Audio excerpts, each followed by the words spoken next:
AITA for not wanting to marry my fiancé until he stops paying for his adult child that lives in his home while he lives in my home for free. Child doesn't want to pay bills. When my fiancé and I first got together, things moved pretty fast. He ended up moving into my house, which at the time felt like a natural step forward for us. I have a nice place, comfortable, more than enough room for the two of us, and we were excited to start building our life together. At first, I did not really think much about the fact that he still had his house, or that his adult daughter and her young son were still living there. It did not seem like a big deal at the time. He had a daughter, she had a kid, and I figured she was just staying there temporarily until she figured things out. Fast forward a bit, and I started realizing that this was not a temporary situation at all. His daughter is in her 30s, early 30s to be more specific, and she has a very good job. I am talking about a career that brings in very solid income, probably even more than her father makes, if I am being completely honest.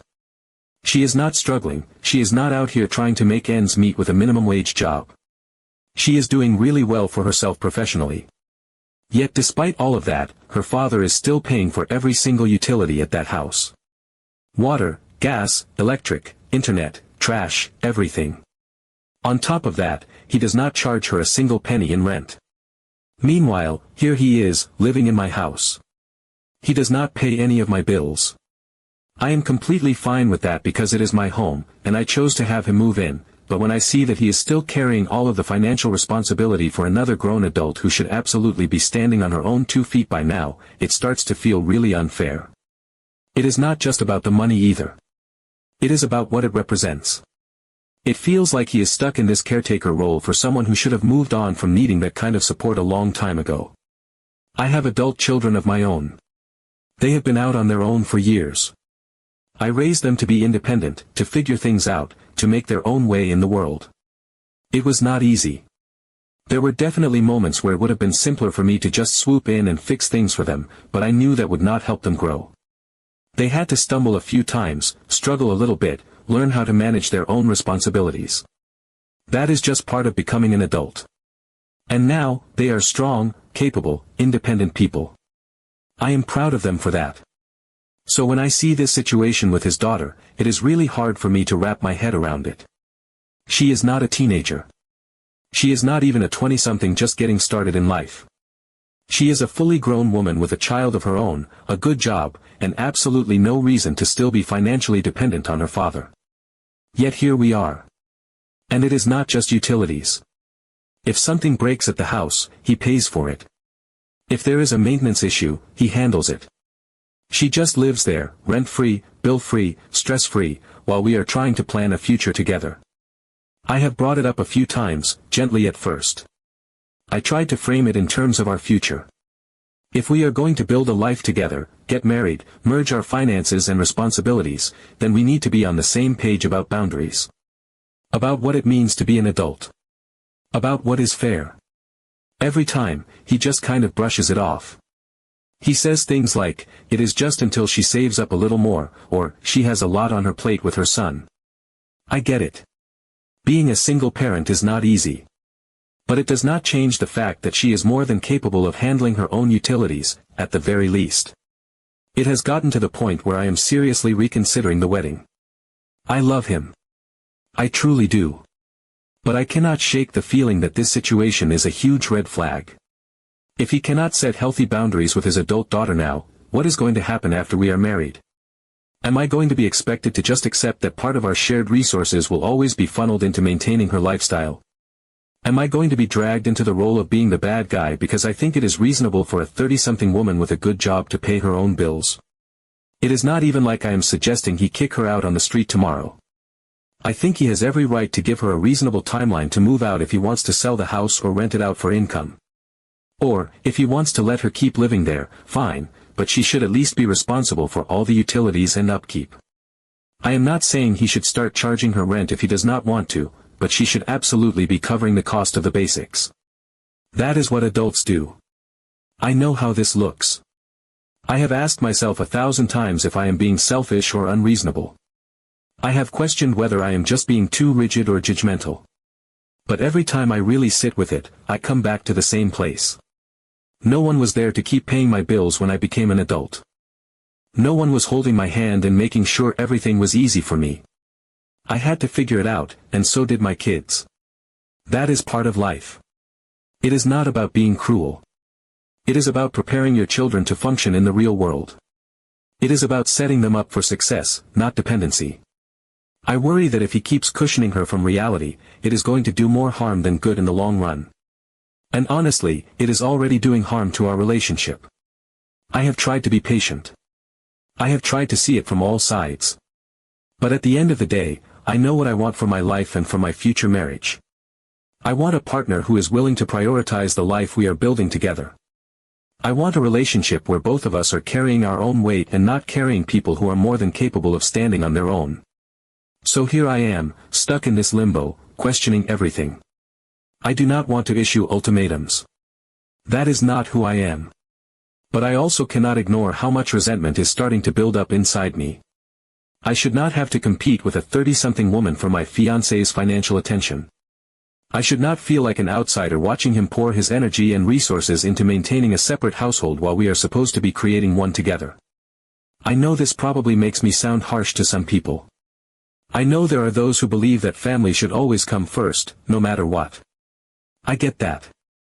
But I also believe that part of loving your family means encouraging them to be independent, strong, and self-sufficient. Not keeping them in a state of permanent dependency because it is easier than having hard conversations. I guess what I am really wondering is, does standing up for what I need in a marriage make me the asshole? Update 1. Well, a lot has happened since I last posted. Things reached a boiling point in a way I had both dreaded and known, deep down, was inevitable. After another long, tense evening where the air in the room felt so thick with unspoken words that I could barely breathe, I found myself unable to keep pretending everything was fine. I could barely hide my frustration anymore. Every smile felt fake, every casual comment felt strained. It was like we were dancing around a fire that was rapidly spreading, both of us pretending we did not smell the smoke. That night, after another one of those hollow conversations where Mark casually mentioned something about replacing the water heater at his old house, and yes, he said it like it was just another minor errand, as if he was not about to drop hundreds of dollars for someone who was fully capable of taking care of her own home, I finally could not take it anymore. My heart was racing, my stomach was tight, but I knew I had to press him. I had been tiptoeing around the issue for far too long, trying to keep the peace, trying to be the understanding partner, but the reality was that my resentment had grown into something I could no longer swallow down. I asked him, calmly but firmly, when he was planning to have a real conversation with Stephanie about setting boundaries. At first, he tried to dodge, like he always did. He shrugged and said it was not a big deal, that he was just helping out with a few bills. Hearing him say that, after everything, felt like a punch to the gut. It was not helping out. It was full-on financial support, the kind you give a child who has no means of providing for themselves, not a fully grown woman with a career, a son, and an income that likely eclipsed his own. I pointed this out, not harshly, but very clearly.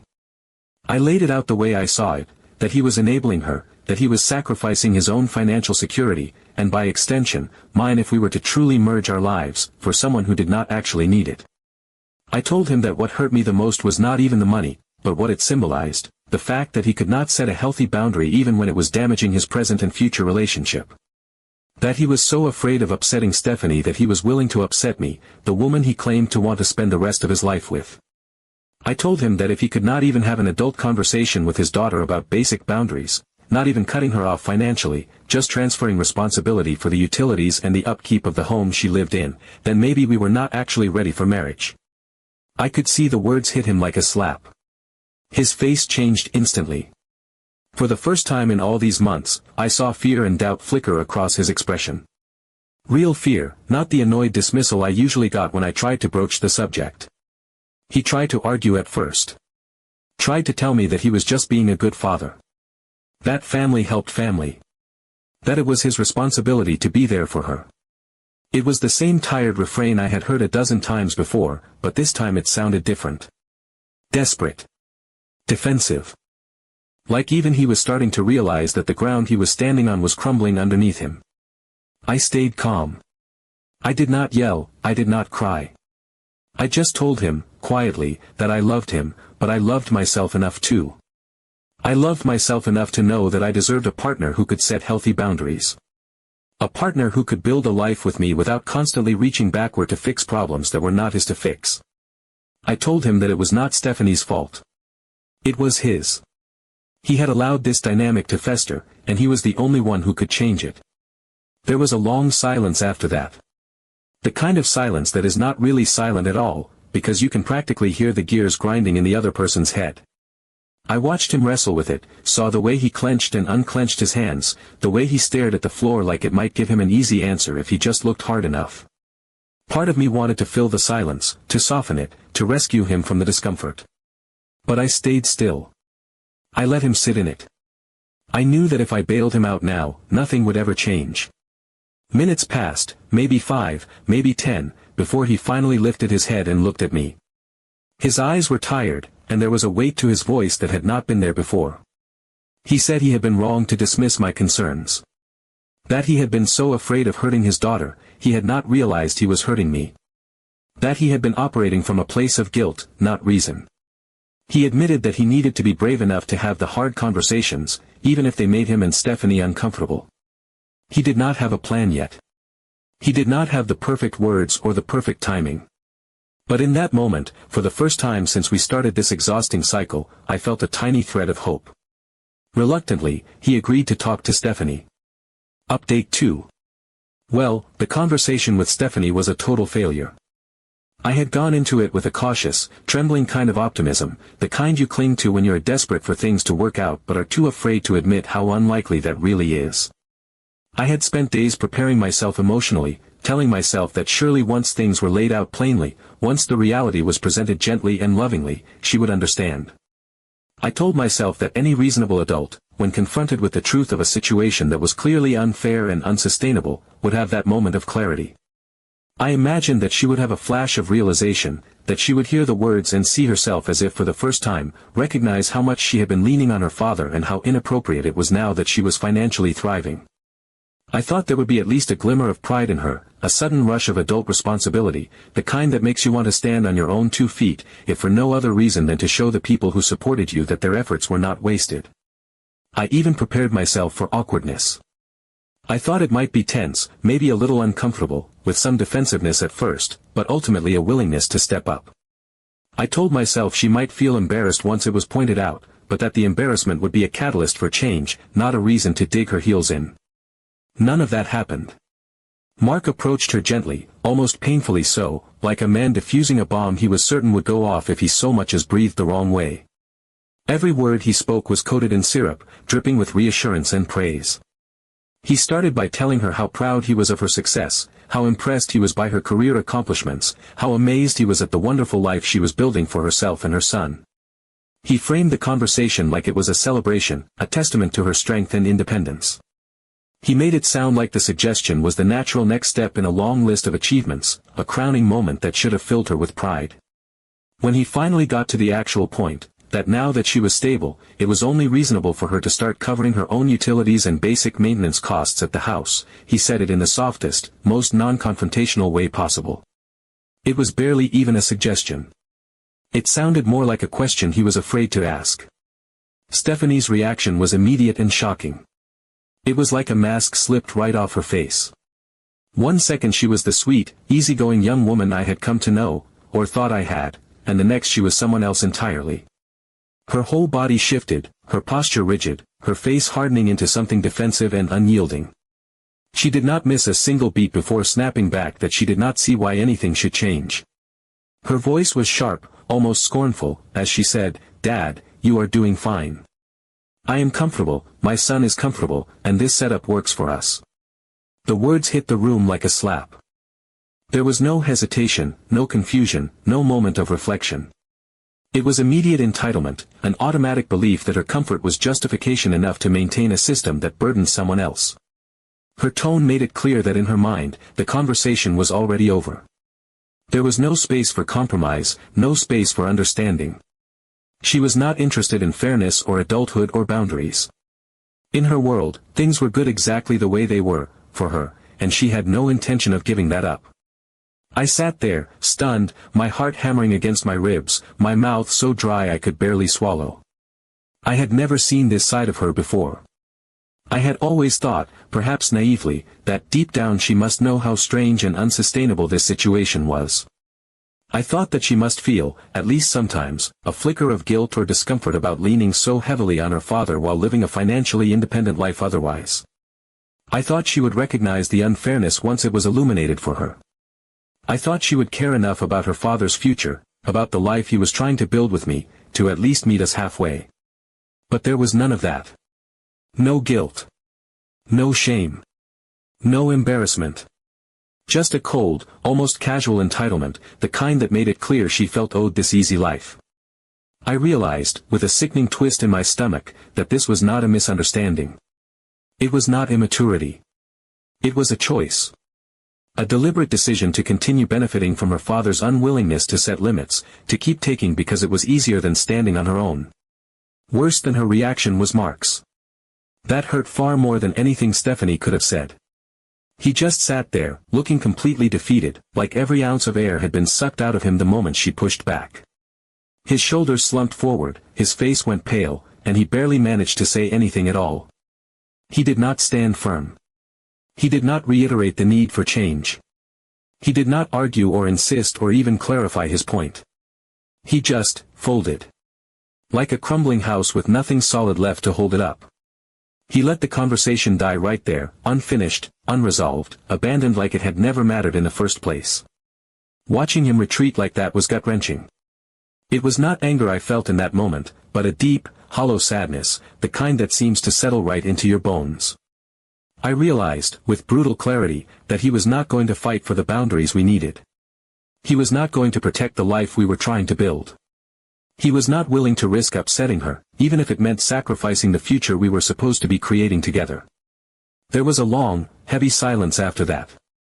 The three of us sat there pretending like the conversation had not just shattered something fundamental between us. Stephanie, apparently satisfied that she had won, went back to scrolling on her phone like nothing had happened. She checked her messages, laughed at something on her screen, completely oblivious to the destruction she had just left in her wake. Mark stared blankly at the floor, lost in some internal battle he clearly had no intention of winning. I sat there frozen, staring at them both, feeling like I had just glimpsed a version of the future that made my skin crawl. A future where his daughter's comfort would always come first. Where hard decisions would always be avoided. Where my needs, my concerns, and our relationship would always take a back seat to keeping the fragile peace with someone who had no interest in contributing to her own independence. I could see it so clearly, like a movie playing out in front of me, year after year of quiet resentment, of being second place in my own marriage, of watching the man I loved sacrifice piece after piece of himself just to avoid an argument he was too afraid to have. The drive home that night was one of the longest of my life, even though it only took 20 minutes. The car felt suffocating, the silence between us so thick it almost seemed to have a weight of its own. Mark kept glancing at me out of the corner of his eye, little flickers of guilt and fear that he never voiced out loud. I kept my gaze fixed out the window, watching the darkened streets blur past, feeling each mile stretch out longer and longer inside my mind. I did not speak. I could not. What was there to say?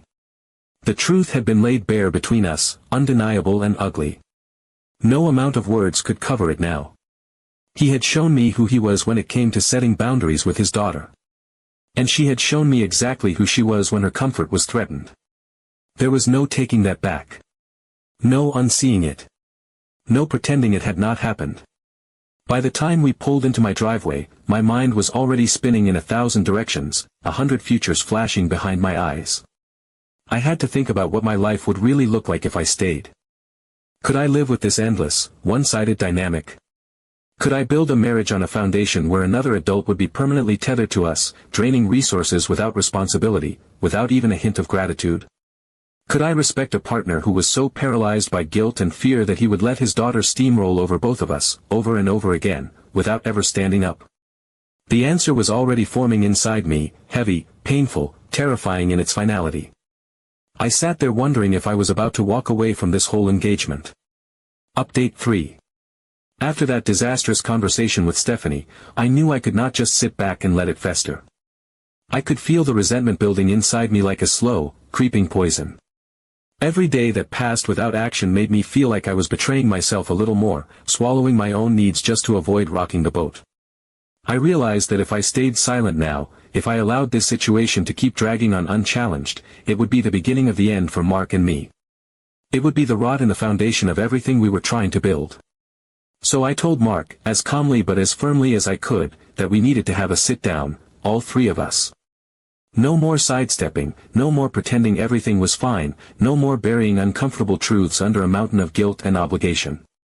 It was time to face this head-on, together, without flinching. I made it clear that this was not about anger or punishment, but about clarity and honesty. About setting the tone for the life we claimed we wanted to build together. To his credit, Mark agreed. I could see how hard it was for him, every line in his face tightened, every movement of his body radiated tension, but he agreed. I chose a coffee shop for the meeting, neutral ground where nobody could storm off too easily or escalate into shouting. It was a place where emotions would have to be tempered, where public civility might keep us from falling apart at the seams. When the day came, I felt like I was carrying the weight of the world on my shoulders. Stephanie arrived last, breezing in with a forced casualness that could not quite hide the flicker of defiance in her eyes. She sat down like she was doing us a favor, like this whole thing was an unnecessary inconvenience she would tolerate for a few minutes before going back to her comfortable, consequence-free life. I did not waste time. I laid it all out, clear and unvarnished. I said that I loved Mark, and that I wanted to marry him, but that I could not, and would not, enter a marriage where a significant portion of our future resources, our energy, our peace of mind, was tied up in indefinitely supporting another fully capable adult. I said that this was not about a lack of love for family, it was about setting healthy boundaries that respected everyone's independence and adulthood. I said that helping family meant teaching them to stand on their own, not keeping them stuck in a permanent state of dependence because it was easier or because it made someone feel needed. Stephanie immediately tried to argue. Her voice was sharp, her body language defensive, her words brimming with the same entitlement I had seen before. She said she should not have to worry about bills because family helps family. She said that it was his house, his choice, and if he was fine with it before, why should anything change just because of me? I stayed calm. I told her bluntly that families help each other grow, not stay stuck. I said that real love, the kind that builds strong, resilient people, does not come from shielding someone from responsibility but from trusting them to handle it. I said that continuing to rely on her father for basic living expenses when she was fully capable of supporting herself was not a gift she was giving him, it was a burden she was refusing to acknowledge. There was a long, tense silence after that. I could feel Mark sitting beside me, the conflict radiating off him like heat. For a moment, I thought he might shrink back again, retreat into that old, familiar posture of avoiding confrontation at any cost. But then, something shifted. I saw it happen, the way his shoulders squared, the way he lifted his head, the way he looked at Stephanie not with fear or guilt, but with the steady, painful resolve of a man who had finally reached the edge of what he could carry. He told her, in a voice that was steady and sure, that he loved her deeply. That he would always love her. But that he was about to start his own new family, and that meant building a life with new priorities, new commitments. He said that part of growing up, truly growing up, meant stepping into your own responsibilities, not relying on someone else to carry you indefinitely. He told her that she had 60 days to either take over all the utilities and upkeep of the house herself or find her own place to live. Stephanie was furious. I saw it flood her face in an instant, the disbelief, the outrage, the betrayal she felt boiling over. She stood up so fast her chair scraped loudly against the floor, drawing looks from a few nearby tables. Without another word, she grabbed her things and stormed out of the coffee shop, leaving a trail of shocked silence in her wake.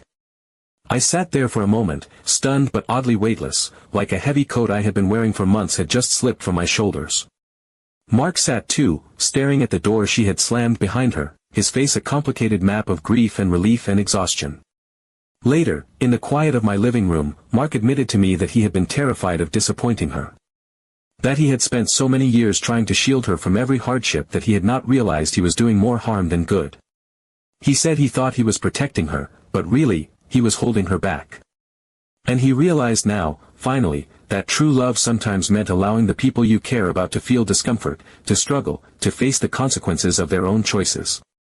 Now, for the first time in what felt like forever, Mark and I are back to planning our wedding, for real this time, with both of us fully committed to building a future together without unfinished business hanging over us. It is not the smoothest journey. It has not been painless. But for the first time, it finally feels like we are heading in the right direction, together, both of us standing on solid, shared ground.